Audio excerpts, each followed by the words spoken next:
Andrew was born 10 days early, really nice, healthy baby boy. And when he was 32 days old, he was unresponsive and we took him to the hospital. He had a hemorrhagic stroke in the cerebellum. He couldn't see, he couldn't speak, he couldn't make any sounds at all. He couldn't move. The challenges were just sometimes overwhelming.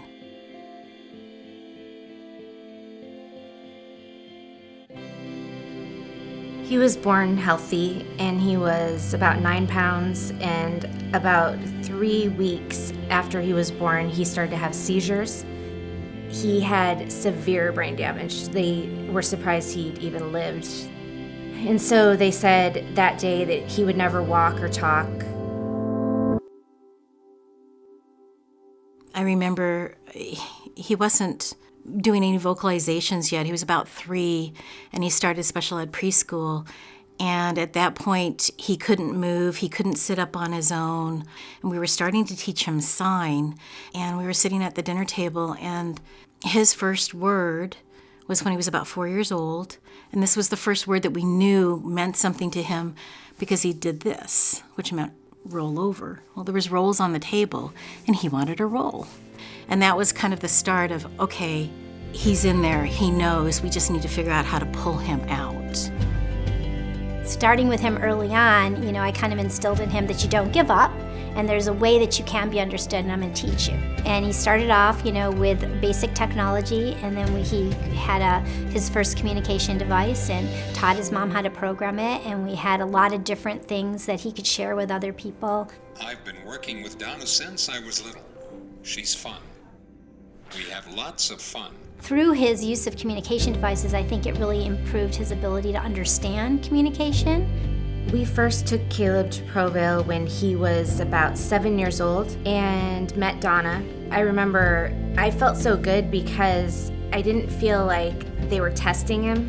It just felt like they accepted him exactly how he was and that they would just try and make things better for him. And the kids that we see here, how we support them differently is we raise the bar. We see their strengths. We focus on every little step that they can do so that those kids build confidence. And so they just need that trust, and they need to have some success to be able to, show that to other people. I've seen some individuals that, the school might give up on speech therapy, yet in their teens and young adulthood, I've seen individuals make progress and really then start to blossom with their communication. But without the assistive technology, we wouldn't see that. Most of my referrals that are real specific to Provale center around their speech therapy program, their assistive technology, and their vocational services. It doesn't matter who you talk to, Provale is going to be on the short list of who you go to. Working with Donna, she had all these ideas.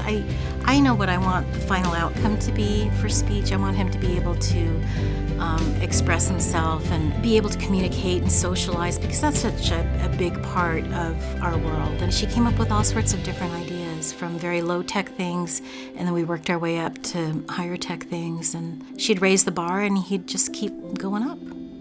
Provale has been in the community for a long time. Been a leader, and I think this is related to the quality of service providers that work at Provale. We're very lucky to have them in our community. I've seen so much progress in Caleb. I see him now, he communicates with people at a store he goes frequents, or a Starbucks, or he has a girlfriend, so he has all of these relationships that he's developed. Because of Provale, we haven't been afraid to get out there and introduce him to the world and let him do his thing.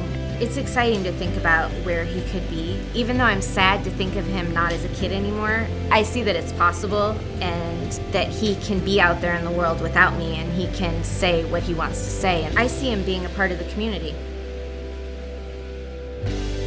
Throughout his life, Provale has been the constant. And I think through school and through speech, and definitely through Provale and Donna, he has found a voice that he didn't have years ago.